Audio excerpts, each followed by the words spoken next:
A continuación, para dar inicio a la exposición, quisiera presentarles al expositor que nos acompaña el día de hoy. Su nombre es Alberto Ferrer Botero. Es psicólogo de la Universidad de San Buenaventura de Medellín, Colombia, especialista en psicología clínica de la Universidad del Norte de Barranquilla, magíster en psicología de la Universidad de San Buenaventura de Medellín y doctor en psicología de la misma casa universitaria. Les deseo una muy buena jornada y les dejo con Alberto para que puedan iniciar la presentación.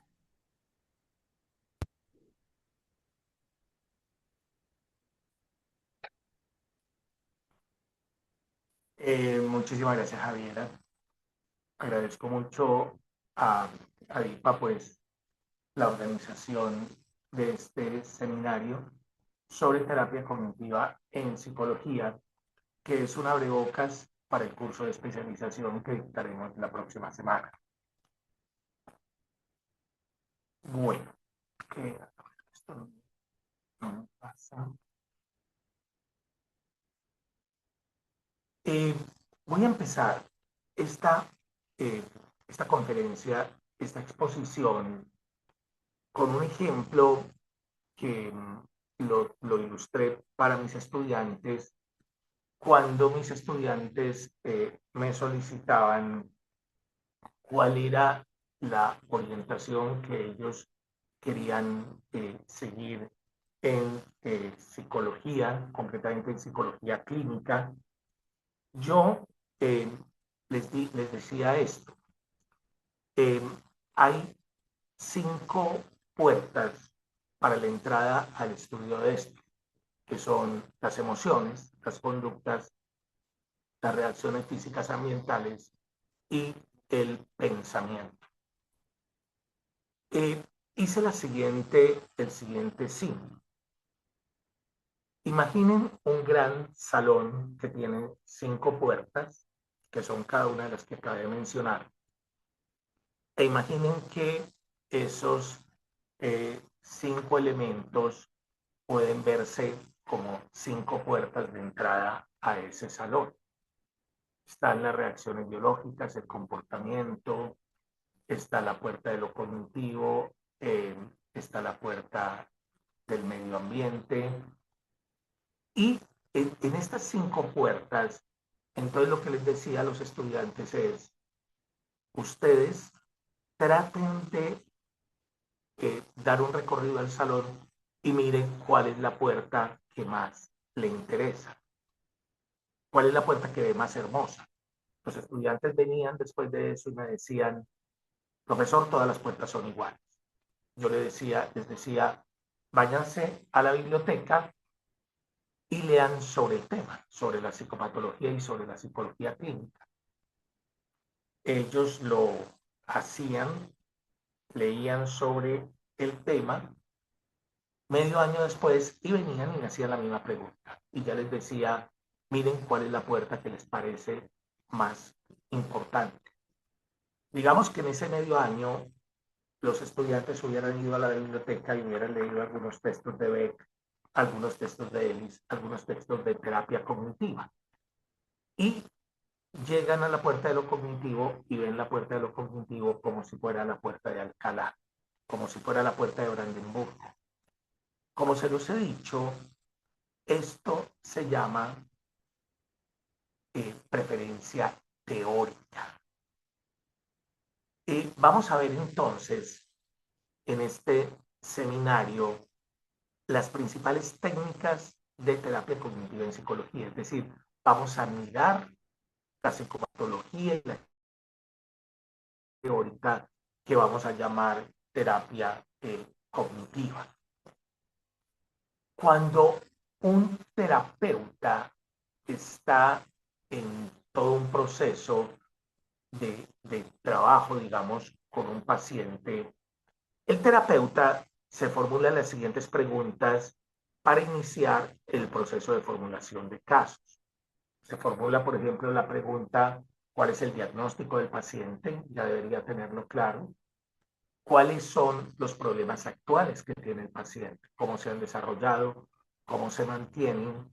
¿Qué creencias y qué pensamientos disfuncionales están asociados a esos problemas?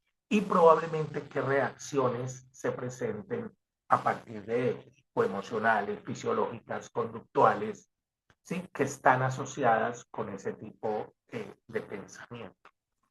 Una vez que el terapeuta empieza a tener estos datos, el terapeuta comienza a indagar, comienza a hipotetizar la forma como el paciente desarrolló ese trastorno en particular. Probablemente el terapeuta se tenga que hacer preguntas sobre las experiencias tempranas.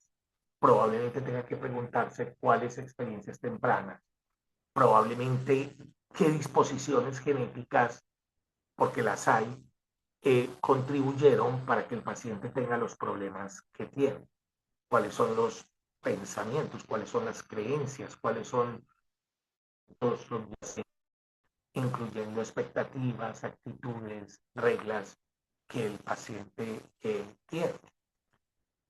Esta pregunta, por ejemplo, forma parte muy importante de la hipotetización que el terapeuta hace, y es cómo se las ha arreglado el paciente con sus creencias eh, disfuncionales.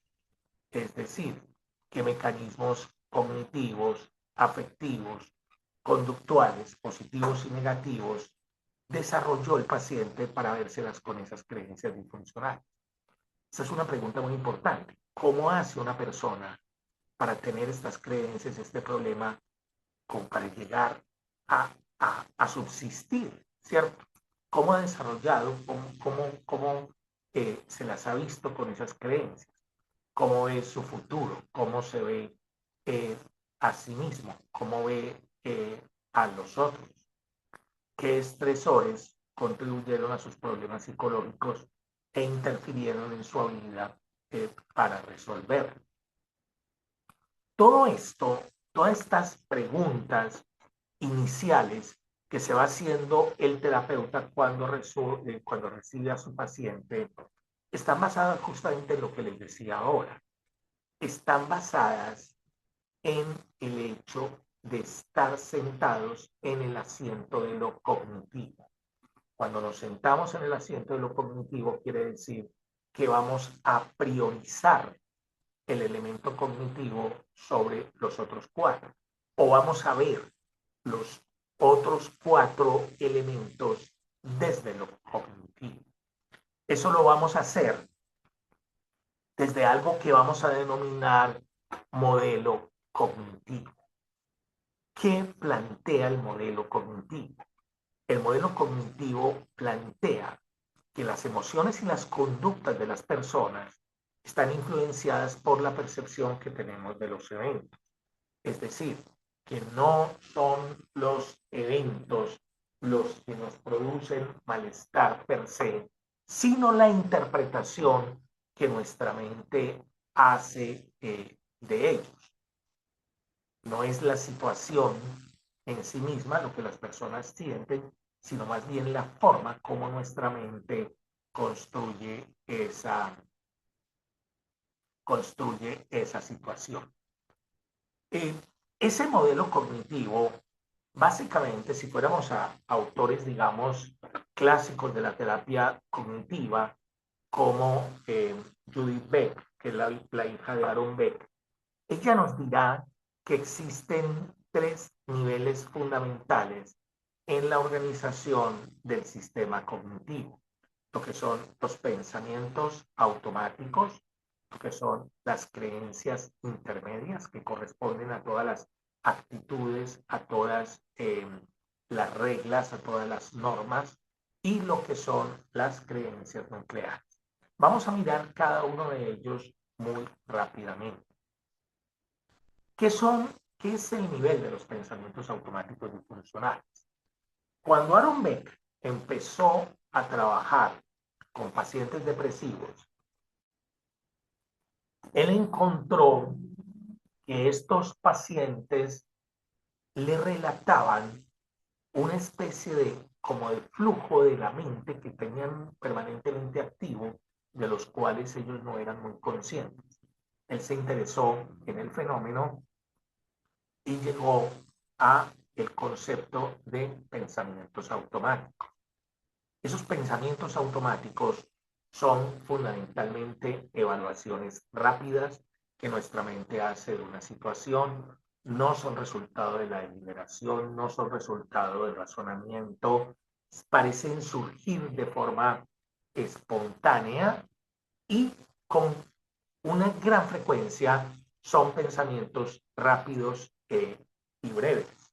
Esto hace que muchas personas sean muy poco conscientes de esos pensamientos y probablemente sean mucho más conscientes de la emoción que ellos les producen que de los pensamientos que acompañan a esa emoción.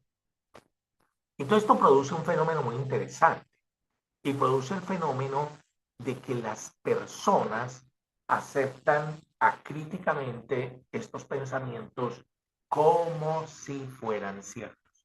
Es decir, los seres humanos tenemos una tendencia fundamental y es a creer en nuestros pensamientos automáticos disfuncionales, como lo he dicho, como si nuestra mente no nos engañara. La terapia cognitiva entonces le enseña a las personas a identificar sus pensamientos automáticos. ¿Y cuál va a ser esta vía para identificarlo? Pues el malestar emocional.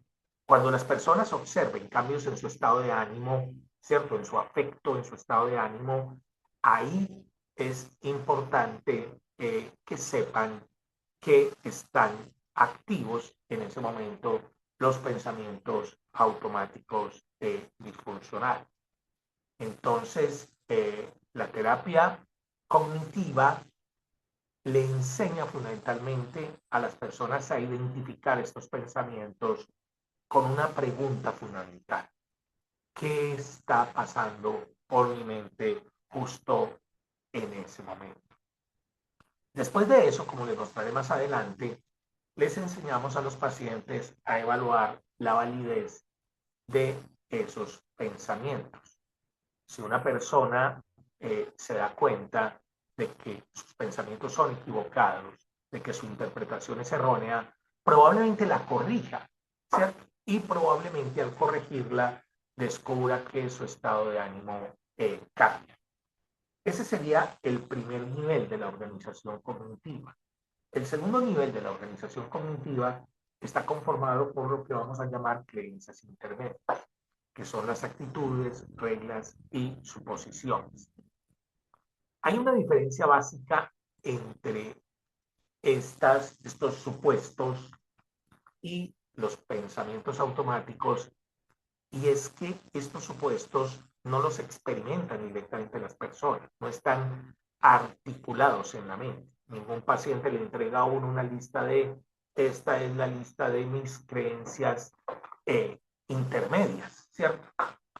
Porque sencillamente esas creencias no se encuentran articuladas en la mente, ¿sí? Corresponden más bien a actitudes que los seres humanos tenemos, a reglas y a suposiciones que hemos ido construyendo a todo lo largo de nuestra vida. Esas creencias, esas actitudes, reglas y suposiciones pueden ser tanto positivas como negativas. Veamos un ejemplo de actitud. Una persona puede tener la siguiente actitud: es terrible ser incompetente. Puede tener una regla o expectativa: debo trabajar tan duro como pueda todo el tiempo. Y probablemente puede tener una suposición como: si trabajo tan duro como pueda, posiblemente puedo hacer cosas que otras personas puedan hacer fácilmente. Esto, por supuesto, es el caso de una persona que tiene una creencia altísima de autoexigencia y probablemente tenga esas actitudes, reglas y suposiciones. Y el tercer nivel de la organización cognitiva está conformado por lo que vamos a llamar creencias centrales o creencias nucleares. Judy Beck las define como las creencias más centrales que tenemos sobre nosotros mismos. Algunos autores se refieren a ella con el nombre de esquemas Sin embargo, Aaron Beck realiza una diferenciación entre esos esquemas y las creencias, dando a entender que los esquemas son como las estructuras cognitivas, es decir, como si fueran una caja que tenemos en la mente, y las creencias fueran lo que tenemos dentro de la caja, el contenido. Algunos autores en realidad no hacen esa distinción. Yo creo que es más una distinción eh, teórica, pues cuando queremos ser como muy finos en las definiciones, que realmente práctica. Además, eh, autores como Judy Beck plantean que las creencias centrales negativas existen en dos grandes grupos. Aquellas asociadas con la indefensión, no soy capaz, soy incapaz, no puedo hacerlo, o sea, cuyo tema fundamental es la incapacidad, y aquellas asociadas a la inamabilidad. Nadie me quiere, no soy digno de ser amado, no soy atractivo, soy feo, no soy inteligente, no soy interesante, soy indeseable. Miremos un poquito aquí cómo un ejemplo que trae Judy Beck, cómo estarían relacionados estos. Observen la creencia central. La creencia central es soy incompetente. Probablemente hay una creencia intermedia como si no comprendo algo a la perfección, soy un tonto. Este es como el sistema de creencias que tiene el paciente. Ese paciente intenta leer un libro y al intentar leer el libro, ese paciente tiene un pensamiento automático, ¿cierto? Piensa, es demasiado difícil, nunca lo entenderé. Entonces, su reacción emocional es el malestar, eh, su reacción comportamental sea probablemente eh, dejar el libro, y su reacción fisiológica sea probablemente eh, náuseas o alguna sensación fisiológica importante. Bueno, una vez explicados estos tres niveles, digamos, de la organización cognitiva, voy a mostrarles una de las partes más importantes que que hacemos los terapeutas cognitivos cuando tenemos un caso, y es hacer lo que llamamos un diagrama de conceptualización cognitiva. Un diagrama de conceptualización cognitiva, como el que ustedes ven en esta diapositiva, pues un terapeuta no lo llena inmediatamente, ¿sí? Los terapeutas vamos llenando esta información a medida que vamos conociendo más del paciente. Aquí ponemos todo lo que es la historia de vida relevante y el precipitante del problema eh, actual, ¿cierto? Entonces aquí ponemos todas las cosas, todos los antecedentes que nosotros creemos que influyeron en el paciente para formar esa estructura cognitiva, ¿cierto? Negativa por la cual nos está consultando. Y anotamos qué fue lo que creemos que pasó, que se detonó y que dio origen justamente a eso.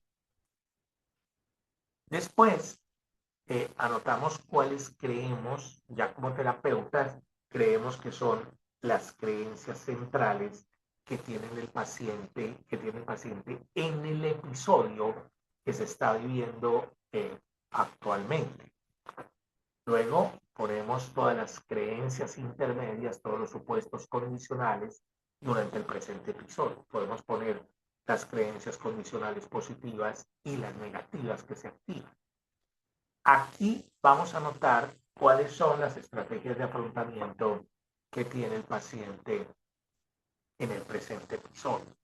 Estas estrategias de afrontamiento son fundamentales porque estas estrategias de afrontamiento corresponden fundamentalmente a la forma, a la manera como un paciente enfrenta su problema.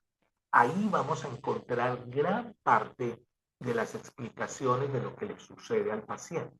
porque muchas veces el problema no es que se hubiera activado determinado tipo de creencias, sino cómo enfrentamos eso, cómo lo manejamos. Y después, abajo, el terapeuta escoge 3 situaciones que considere como las más representativas del problema que le sucede al paciente. De cada situación, anota la situación, cuál fue el episodio, ¿cierto? Cuál fue el evento actual o el evento mental que originó el malestar. Eso es lo que se pone en situación. Después el terapeuta anota los pensamientos automáticos que el paciente hubiera tenido en esa situación, anota el significado de los pensamientos automáticos, ese significado coincide con las creencias nucleares, anota las emociones y anota las conductas. Eso lo hacen con 3 situaciones, como les dije, que pudiéramos considerar como muy típicas y muy características.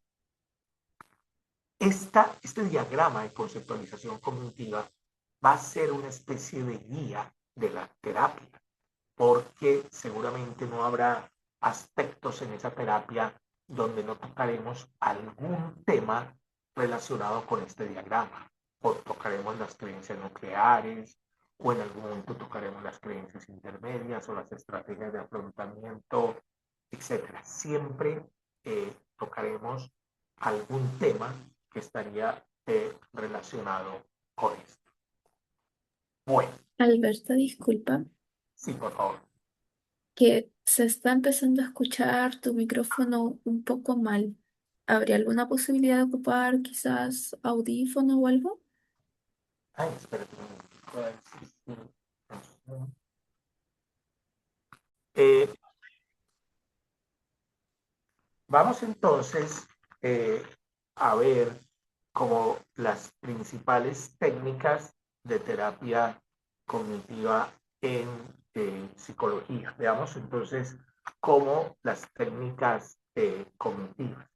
Empecemos por una primera técnica que es la identificación de los pensamientos automáticos disfuncionales.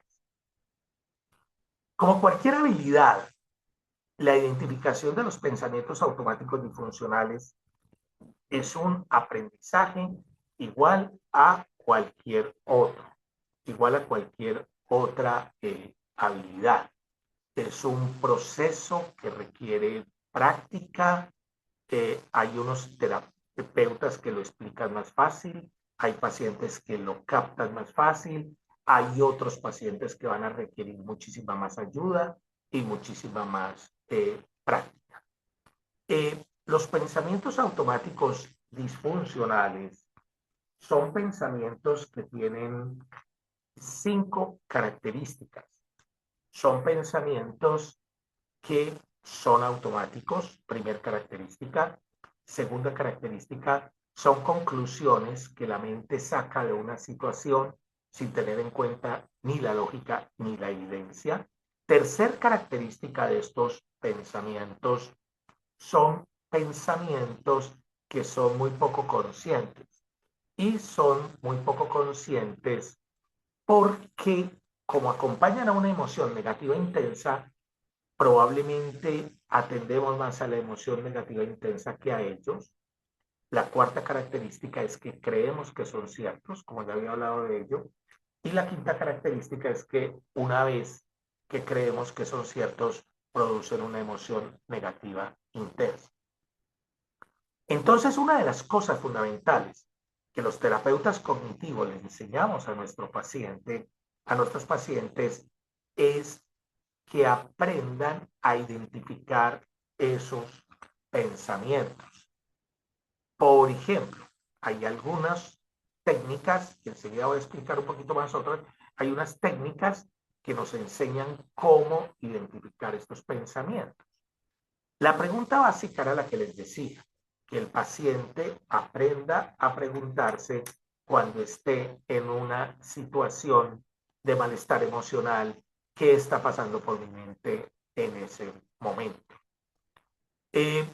Entonces, esa pregunta la deberíamos hacer los terapeutas cuando notemos un cambio o una intensificación del afecto en la sesión.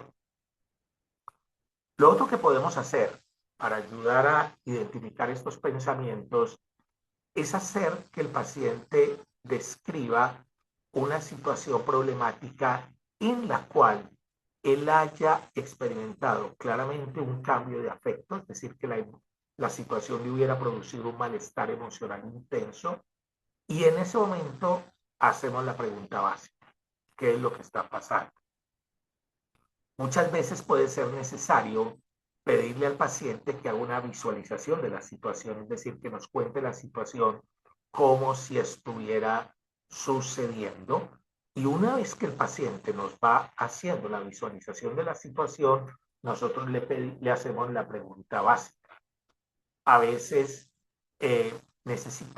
muchas veces necesitamos hacer un juego de roles sobre una interacción específica para que en esa recreación que hacemos, el paciente pueda descubrir qué es lo que estaba pensando en ese momento. Hay algunas otras preguntas que pueden ayudarnos a identificar estos pensamientos. Por ejemplo, ¿qué cree que estaba pensando? ¿Cree usted que estaba pensando en tal cosa o en tal cosa? Y el terapeuta lo que hace es proporcionar un par de posibilidades que puedan ser plausibles para los pacientes. Otra pregunta es: ¿usted estaba imaginando algo que podía pasar o recordar algo que hizo? Otra pregunta para elicitar estos pensamientos es: ¿qué significó esta situación para usted? Y hay una técnica que es como paradójica, y es donde el terapeuta le pregunta al paciente: ¿usted estaba pensando en? Y el terapeuta le dice algo completamente contrario a lo que el terapeuta está seguro que pensaba el paciente. Es decir, proporciona un pensamiento opuesto a la respuesta esperada. Por supuesto, el paciente le va a decir: no, no, no, no, no, yo no estaba pensando en esto. Yo estaba pensando en tal o cual situación. Todas esas técnicas finalmente se pueden resumir como en dos técnicas fundamentales. La primera, para trabajar en la sesión, y la segunda, para trabajar fuera de la sesión. En el trabajo en la sesión es que el terapeuta en una sesión de terapia cognitiva tiene que estar muy atento al paciente, al estado de ánimo del paciente. Y cuando el terapeuta note que hay un cambio en el estado de ánimo del paciente, el terapeuta debe probablemente formular la pregunta: ¿qué está pasando en ese momento? Porque es muy probable que allí aparezcan pensamientos automáticos disfuncionales. Algunos autores lo describen como cogniciones calientes. Esas cogniciones o esos pensamientos automáticos disfuncionales pueden ser negativistas sobre él mismo: soy un fracaso; sobre el terapeuta no me entiende; o sobre el tema de discusión: tengo tantas cosas que hacer, ¿cierto? Esa es una primera técnica dentro de la sesión de terapia. Una segunda técnica es identificar los pensamientos automáticos que ocurren fuera de la sesión de terapia, entre una cita y otra. El terapeuta entonces lo que hace es pedirle al paciente que imagine la situación concreta como si estuviera pasando en el momento. Para eso tiene las técnicas de las cuales hablé ahora: la visualización, poder imaginar la situación tal cual pasó; un juego de roles que le va a ayudar al paciente a identificar el pensamiento automático; o la hipotetización, que es dar dos posibilidades que son exactamente lo opuesto. De esa forma, entonces, hacemos que los pensamientos automáticos disfuncionales se puedan volver más conscientes. Cuando trabajamos sobre los pensamientos automáticos disfuncionales, el terapeuta debe ser muy consciente de que no solamente hay pensamientos automáticos disfuncionales sobre la situación, sino que también existen pensamientos automáticos disfuncionales sobre la reacción que el paciente tiene ante la situación, ¿sí? Por ejemplo, una persona eh, con un ataque de pánico puede pensar que sus reacciones fisiológicas van a significar que ella se va a morir o va a significar que ella se va a enloquecer. O muchas veces somos críticos permanentes de nosotros mismos, ¿cierto? Hacemos determinadas conductas y pensamos, soy un estúpido, soy un tonto, esto no lo sé hacer bien. Entonces, eh, es muy importante que el paciente pueda percibir su reacción emocional conductual o psicológica, ¿cierto?, negativa, para que sea consciente de ello.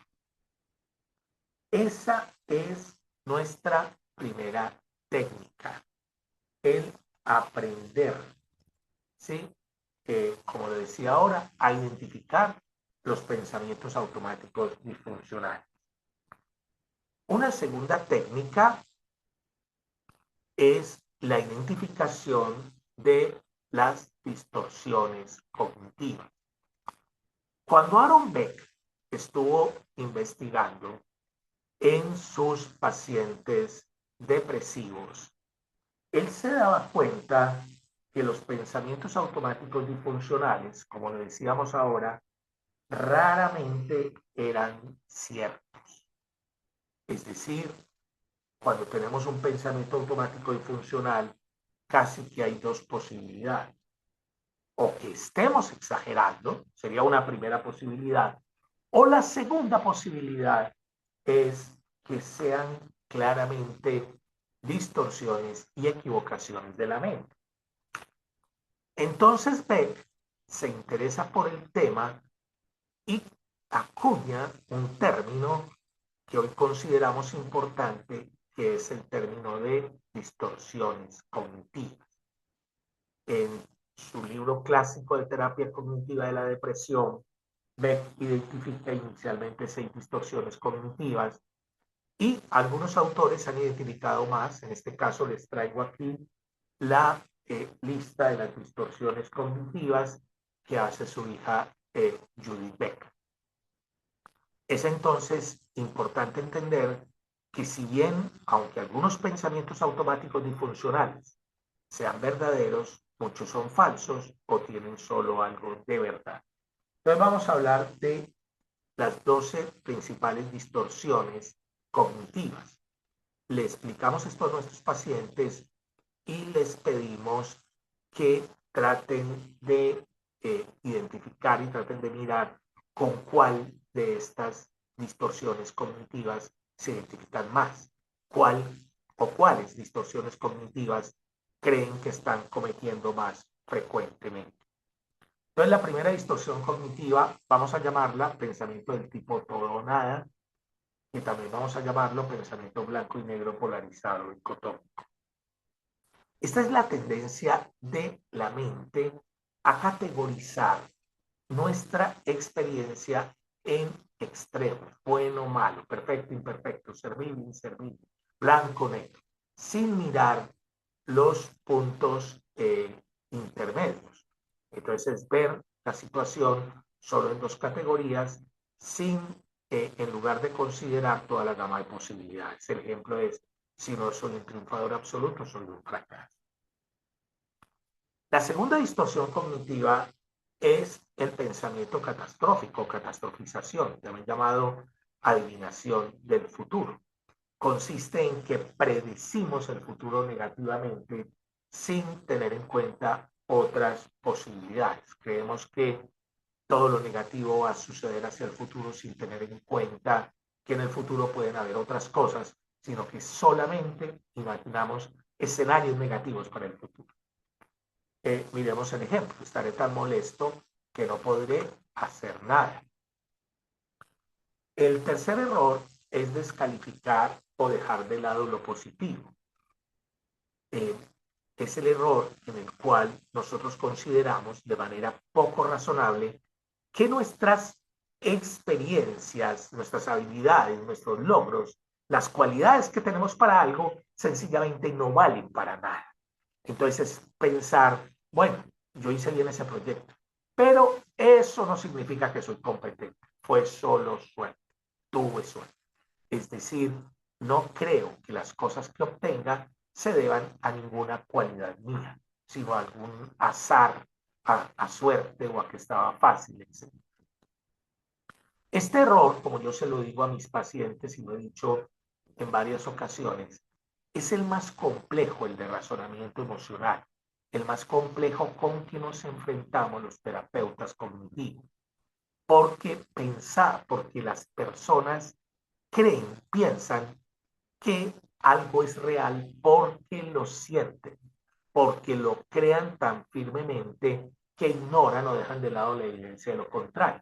En otras palabras, es creer algo porque yo lo siento, ¿sí? Yo les digo a mis pacientes, mire, usted puede creer algo hasta con la última célula de su cuerpo, pero aún así estar equivocado. Es decir, la intensidad emocional no es criterio de verdad, ¿sí? Miren el ejemplo. Sé que hago muchas cosas buenas en mi trabajo, pero de todos modos me siento un fracaso.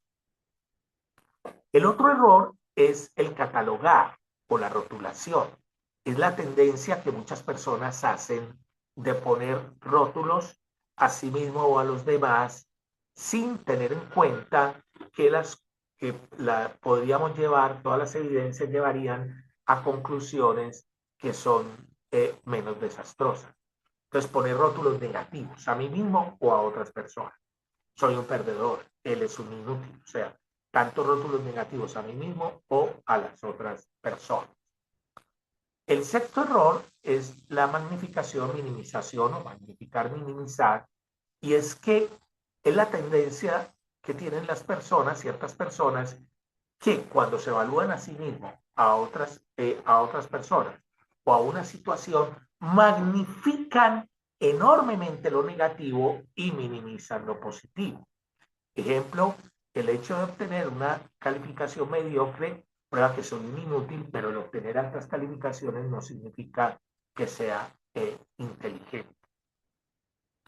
El otro error es el filtro mental o abstracción selectiva, donde prestamos atención indebida a un detalle negativo en lugar de observar todo el cuadro. Es decir, todo esto fue la experiencia. Pero aquí en esta experiencia ocurrió un detalle negativo, nos fijamos en ese detalle negativo y juzgamos todo el todo a partir de ello. ¿Sí? Es prestar atención a un detalle sin tener en cuenta todo el cuadro. El ejemplo es como me asignaron un puntaje bajo en uno de los ítems de mi evaluación, quiere decir que soy un trabajador incapaz, aunque hay otros ítems que tuvieron una buena evaluación. El otro error es la lectura de la mente. Creer que uno sabe lo que los demás están pensando y no tener en cuenta otras posibilidades. Creer que puedo leer la mente de las personas y que no me equivoco. El ejemplo es, él está pensando que no sé nada de este proyecto. El ejemplo de la sobregeneralización, que es también muy frecuente, lo veo muchísimo en la clínica, que es sacar una conclusión negativa, sacar una regla, una conclusión negativa que va mucho más allá de lo que sugiere la situación. ¿Sí? Una persona llega a una reunión, se siente incómoda y saca la conclusión, esto quiere decir que yo no tengo la capacidad de formar amistad, de hacer amistad. Es decir, saca una conclusión que no tiene nada que ver con la situación. El décimo error es la personalización, creer que los otros tienen una actitud negativa, ¿sí? Dirigida hacia ellos mismos, sin tener en cuenta otras explicaciones. Es el ejemplo clásico donde yo llego a una reunión, hay unas personas que se están riendo y yo pienso, esas personas se están riendo de mí, ¿sí? Miren el ejemplo de aquí. Esta persona hace revisar su carro por un mecánico, el mecánico es una persona de pocas palabras y esta persona dice, el mecánico fue brusco conmigo porque hice algo incorrecto. Afirmaciones debo y tengo, llamadas imperativos, es el error que tienen muchas personas en las cuales tienen una idea precisa, rígida respecto al lo que hay que hacer y sobreestiman negativamente el hecho de no poder cumplir esas expectativas. ¿Sí? Corresponde un poco a esas ideas de las cuales hablaba él y los tengo que decir, estos pensamientos absolutistas. Es muy importante enseñarle a los pacientes a cambiar estos debo de y estos tengo que por quisiera, me gustaría, me encantaría, desearía, preferiría, que están hechos en forma de preferencias, deseos, y si las cosas no salen como uno cree, pues bueno, no es el fin del mundo, no es lo más horrible. En cambio, si yo me digo tengo que o debo de, si las cosas no salen, pensaría que es lo más horrible. Y por último, el error de visión de túnel. Usted solo ve los aspectos negativos de la situación. Ejemplo, el profesor de mi hijo no puede hacer nada bien. Él es crítico e insensible y malo enseñar. Esta es entonces la segunda técnica. Le enseñamos a nuestros pacientes a identificar los errores cognitivos. La tercera técnica es el diálogo socrático. Este es un homenaje que Aaron Beck hace a Sócrates, ¿cierto?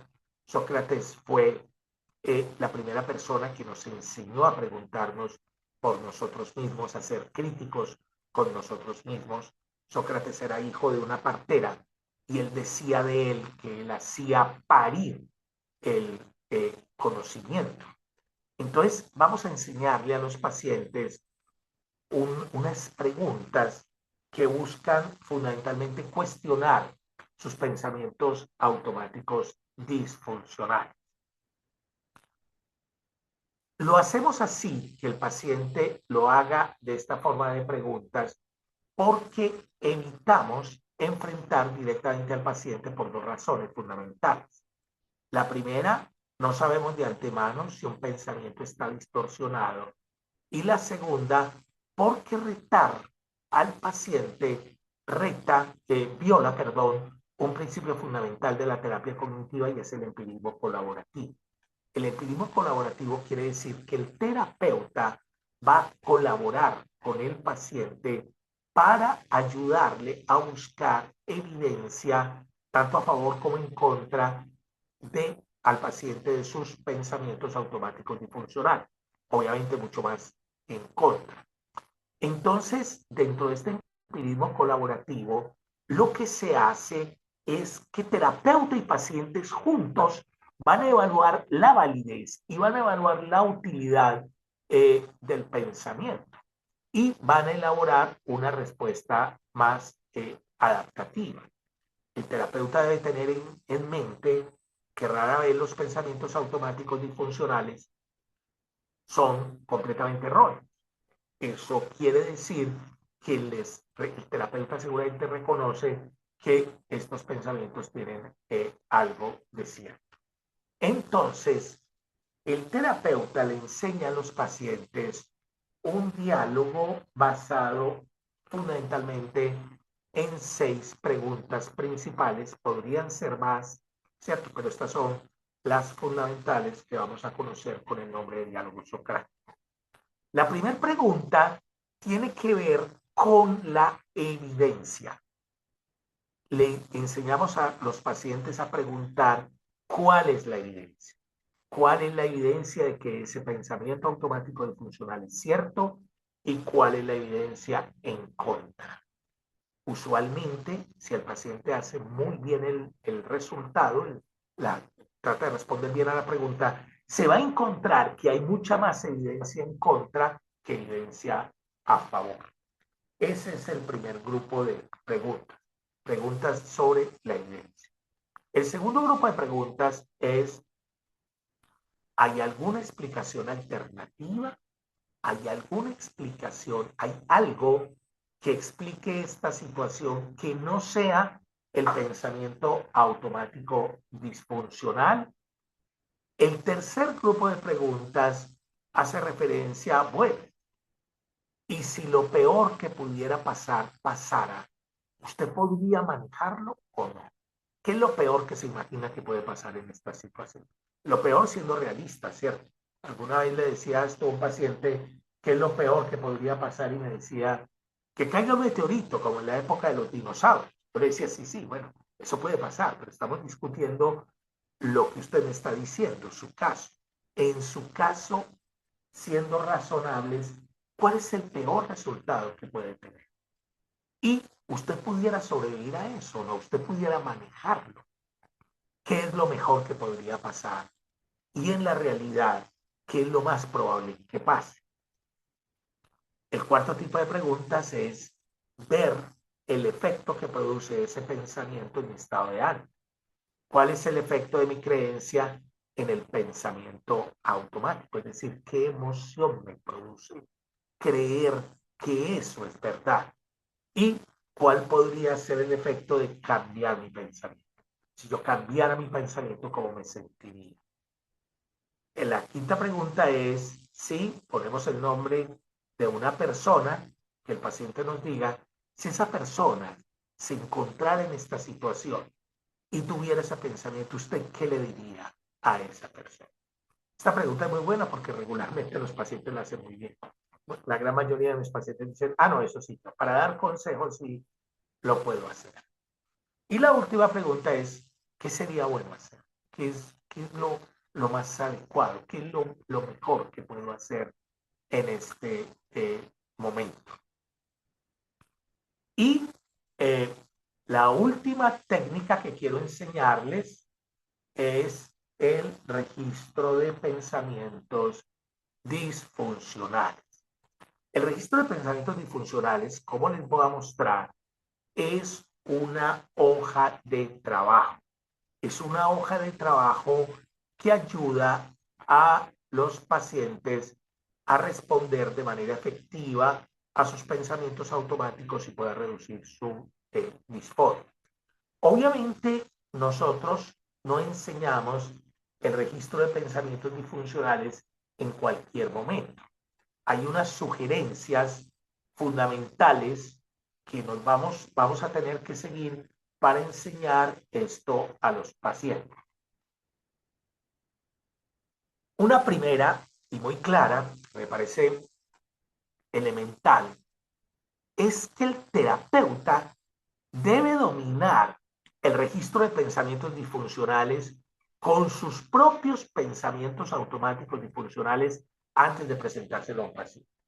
Es decir, yo tengo que darme cuenta en mis vivencias personales de que esto es cierto, que puedo cambiar mis pensamientos automáticos disfuncionales utilizando esta técnica y que eso produce como resultado el cambio de mis emociones, ¿cierto? Y probablemente de mi comportamiento. Entonces, esta parte es muy importante, que el terapeuta domine el registro de pensamientos disfuncionales con sus propios pensamientos automáticos. La segunda recomendación, sugerencia, es que el terapeuta introduzca ese registro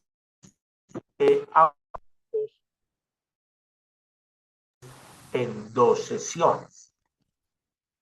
En la primera sesión, que él haga las cuatro primeras columnas, como les voy a enseñar ahora, y en la segunda sesión las dos últimas. La tercera recomendación es que el terapeuta debe asegurarse realmente de que el paciente entienda y crea en el modelo cognitivo para poder introducir ese registro. Porque obviamente vamos a trabajar un registro donde está fundamentalmente dirigido a cambiar los pensamientos de los pacientes para ver si cambiando eso su estado de ánimo cambia. Si el paciente no cree en eso, pues obviamente difícilmente será trabajar con ello. La cuarta recomendación o sugerencia es que el paciente debe mostrar habilidad para identificar sus pensamientos automáticos y emociones antes de ser instruido en esto. O sea, ya el paciente debe haber identificado sus pensamientos automáticos con las preguntas con las técnicas que nos hacíamos ahora, y las emociones, ya haber identificado sus emociones, y una vez esto sí, introducir el registro de pensamientos disfuncionales. La quinta sugerencia es que el paciente debe ser capaz de completar exitosamente y por sí mismo las primeras 4 columnas antes de introducirlo en las 2 últimas.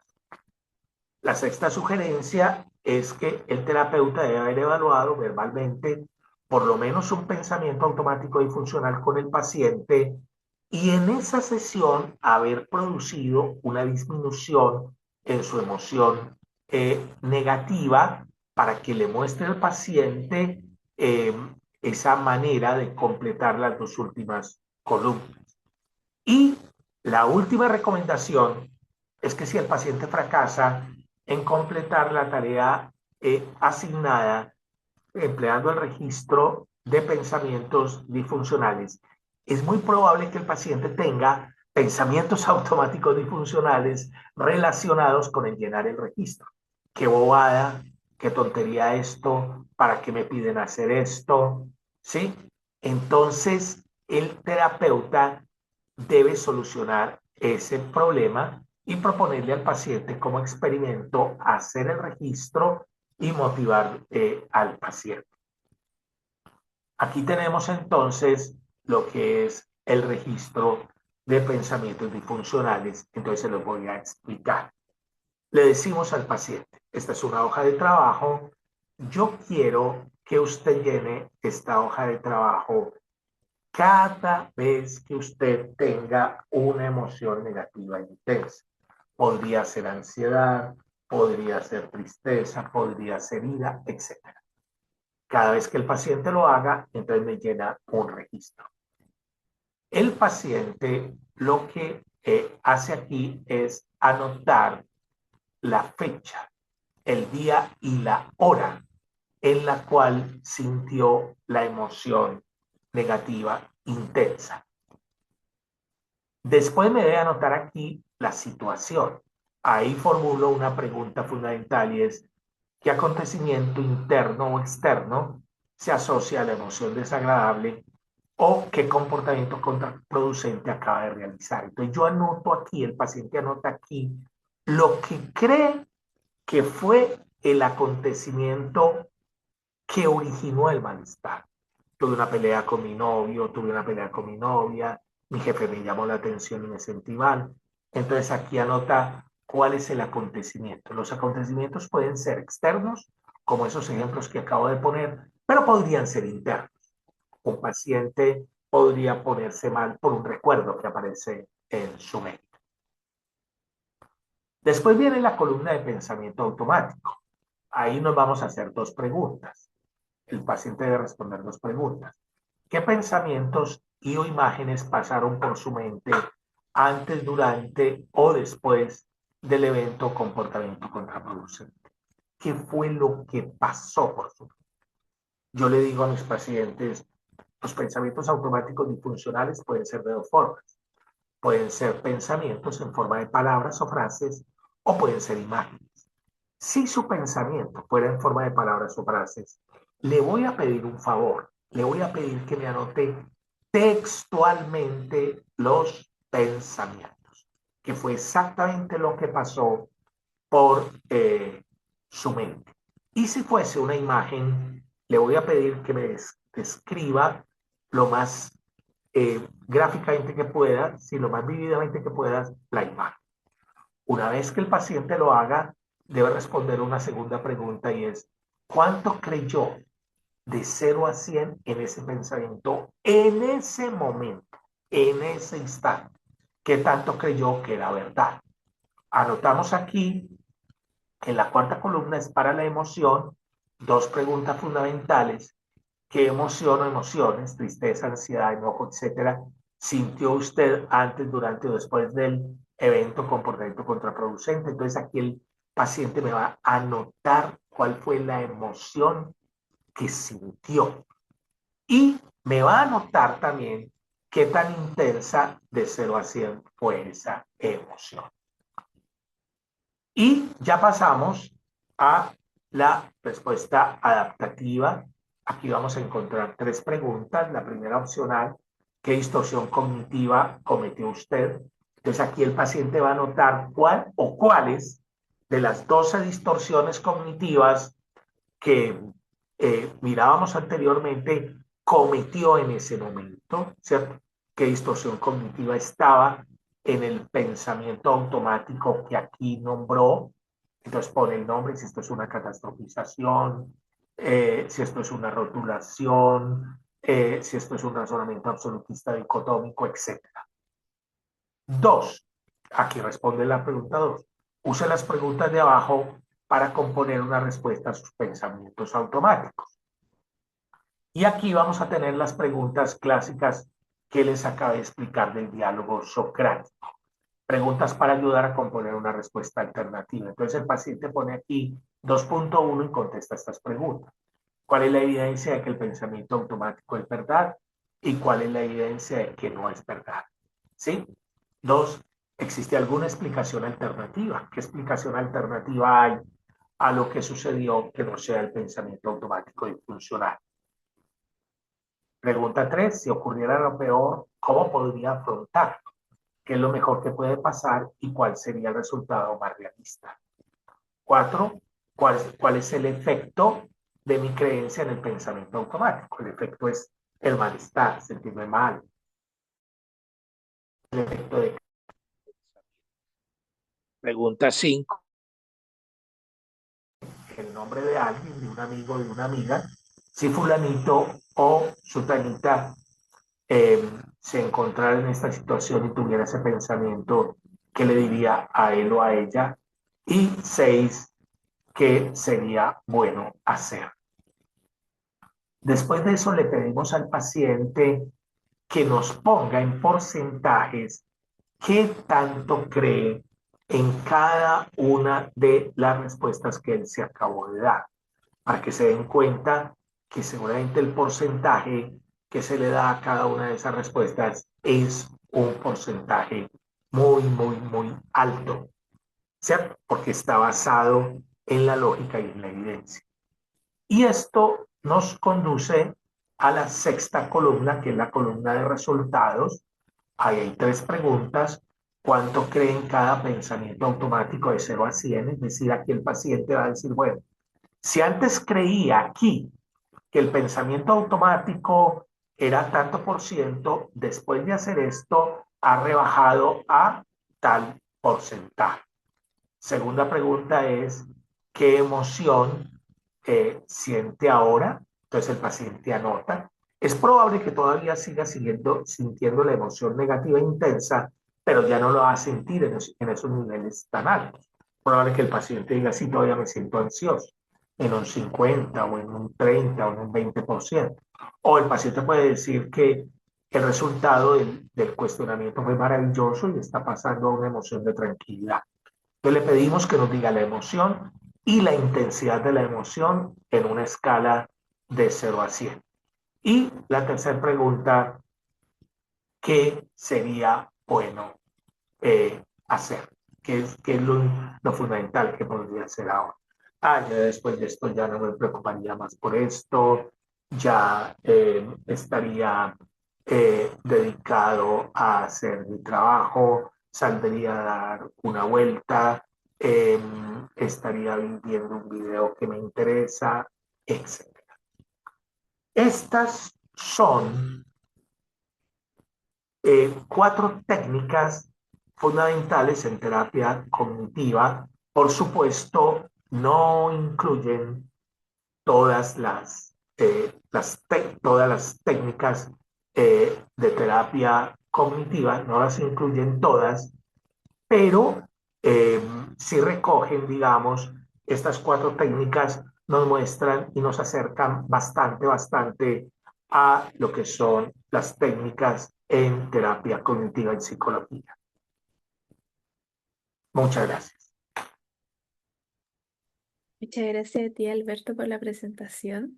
Ahora vamos a pasar entonces a la ronda de preguntas. Tenemos tiempo para tres. Así que quienes tengan consultas pueden poner el icono de levantar la mano y les vamos a ir dando el permiso para que activen su micrófono.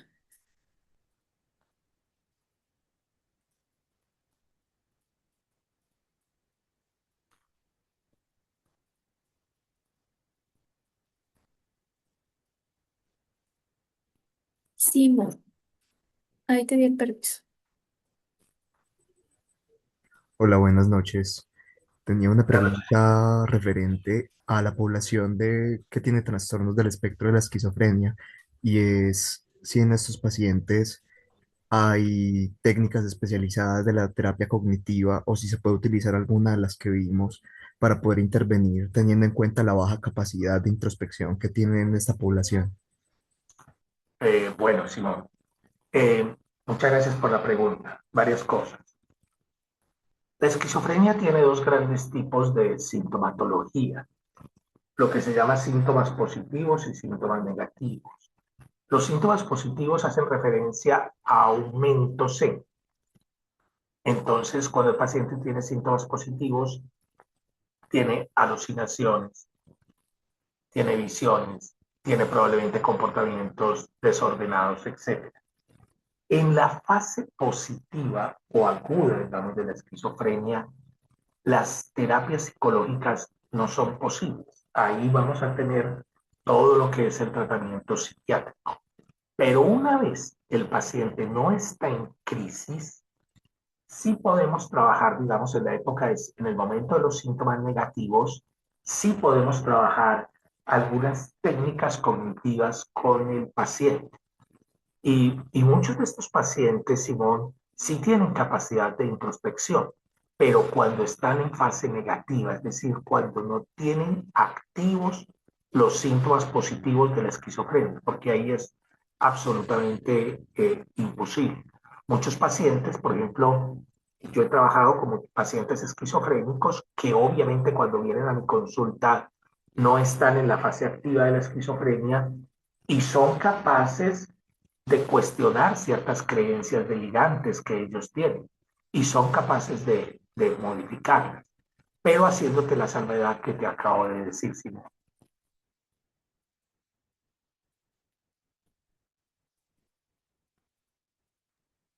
Ahora continuaríamos con Juan. Hola, hola, ¿me escuchan bien por ahí? Sí, señor, te escucho bien. Listo. Bueno, un saludo para Alberto primero que todo. Eh, Cuando hablabas acerca del diálogo socrático, me surgió la pregunta de que es muy parecido a la técnica de la reestructuración cognitiva. Pues tiene mucho componente de del cuestionamiento de las creencias y de los pensamientos automáticos. Entonces quisiera como que me dijeras si existe una diferencia sustancial entre estas dos o el diálogo socrático es un componente dentro de la misma técnica de la reestructuración cognitiva. Esa pregunta es muy importante.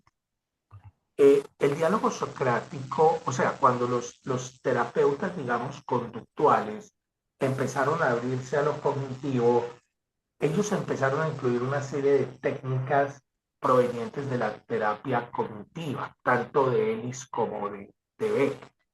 Y el diálogo socrático pasó a llamarse, para estos autores cognitivos, digamos, cognitivo-conductuales, como reestructuración cognitiva.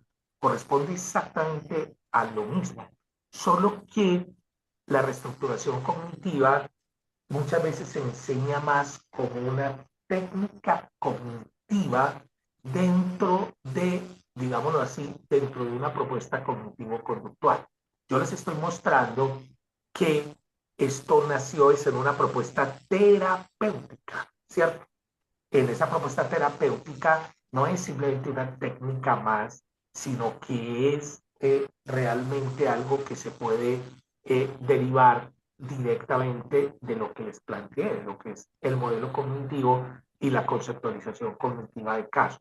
Entonces, para responderte escuetamente, sí, la estructuración cognitiva y diálogo socrático es exactamente lo mismo. Lo que pasa es que el término reestructuración cognitiva lo van a hacer más los autores que siguen una tradición conductual actual y que se abrieron un poco a lo cognitivo, ¿cierto? Yo incluso tengo un artículo sobre eso donde hago una crítica a esa expropiación, digamos, que estos autores hicieron y el artículo se llama Los mitos de la terapia cognitiva. Ahí lo puedes leer y puedes ver un poco la crítica que hago, porque algunos autores tomaron simplemente la técnica cognitiva, ¿cierto? La técnica del diálogo socrático, y ya la pusieron como reestructuración cognitiva, y es como si la hubieran sacado de toda el punto fundamental de todo esto que es la terapia en sí. Pero básicamente sería lo mismo, Juan, Muchas gracias. con gusto. Y en honor al tiempo, vamos a terminar con María Juliana. No sé si ahí me pueden oír. Sí, María Juliana. Bueno, buenas noches primero a todos. Mi pregunta va un poco más como por curiosidad. Digamos que soy muy consciente que van a haber muchos tipos de pensamientos que van a surgir durante la sesión terapéutica. Entonces, no sé si estas técnicas serían por cada pensamiento que surge, que diría son un montón, entonces no creo que tal vez vaya por ahí, pero sí hay alguna manera en que se agrupan los pensamientos que surgen y de alguna manera cuando ya la persona identifica el pensamiento automático y las distorsiones, como que de alguna manera lo generaliza, o cómo se maneja, sí, cómo se maneja ese tema de trabajar pensamiento por pensamiento o se Ah, agrupa en general. Ujú. sí, ya te entendí. Perfecto, María Juliana. Lo primero que te diría es la puerta que abre los pensamientos automáticos disfuncionales es la emoción, es el malestar emocional. Es decir, yo no puedo en una terapia decirle a un paciente qué está pensando, qué está pasando por su mente, simplemente porque sí. ¿De acuerdo? Simplemente porque sí, porque se me ocurrió preguntarle eso, porque ahí tendríamos una colección de no sé cuántos pensamientos automáticos. Entonces, lo que buscamos es digamos, tratar de encontrar cuáles son los pensamientos que producen o que están más relacionados con emociones negativas intensas y con comportamientos desadaptativos. Entonces la pregunta es, cuando usted está mal, cuando aparece una emoción negativa intensa, ¿qué es lo que está pasando por su mente? Es decir, es la emoción negativa la que nos orienta, que ahí hay que averiguar los pensamientos. No averiguar los pensamientos por pensamientos, sino siempre, siempre, siempre los pensamientos asociados a emociones negativas intensas. Y ahí tú vas a tener, no vas a tener tantos pensamientos como si los tuvieras, si simplemente le hicieras esa pregunta al paciente sin referencia emocional. Aquí vas a ver que cuando tú haces eso, tienes unos 5 6 7 8 pensamientos básicos, ¿cierto? Que los podríamos agrupar en lo que nosotros después denominaríamos esquemas o lo que serían las creencias nucleares y creencias intermedias, y así hacer más o menos una clasificación de eso y mostrarle al paciente que estos pensamientos automáticos disfuncionales muy activos probablemente signifiquen que tiene determinado esquema activo y que probablemente lo adquirió desde hace mucho tiempo atrás. Entonces, lo que debe llevar a la identificación de los pensamientos automáticos es el malestar emocional, no es hacer la búsqueda de pensamientos automáticos disfuncionales en el pasivo, sino siempre dentro del malestar emocional. No sé si te queda claro, María Julieta.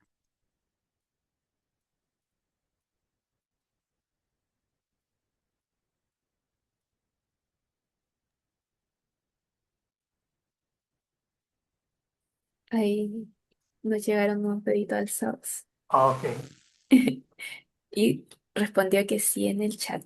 Bueno, Ah, muchas gracias a todos los que hicieron preguntas, a todos los que estuvieron participando activamente. Reiterar el agradecimiento a Alberto por la presentación. Si nos pudieras dar un último momento para dejarlos invitados a los participantes al curso. claro, los invito al curso eh, especialización de terapia cognitiva en los trastornos depresivos que vamos a comenzar desde la próxima semana. Vamos a estar 2 semanas, eh, vamos a estar eh, 2 horas, el lunes 24, martes 25, miércoles 26, jueves 27 y el lunes 1 de diciembre, martes 2 de diciembre, miércoles 3 de diciembre y jueves 4 de diciembre, de 7 a 9 de la noche. Van a ser sesiones de 2 horas donde vamos a hacer todo un barrido por la terapia cognitiva de la depresión, enseñándole a los asistentes, cómo es el manejo con estos pacientes. Esa será como la invitación que les estoy haciendo. Espero que me acompañen en este curso, ¿sí? Eh, que tiene unas características muy, muy, muy clínicas. Muchas gracias, Alberto. Con eso entonces vamos a dar por concluido la exposición, pero nosotros nos vamos a quedar a hacer el sorteo de la beca. Así que denme un segundito. Ok, bueno, muchísimas gracias a todos y que estén muy bien. Muchas gracias.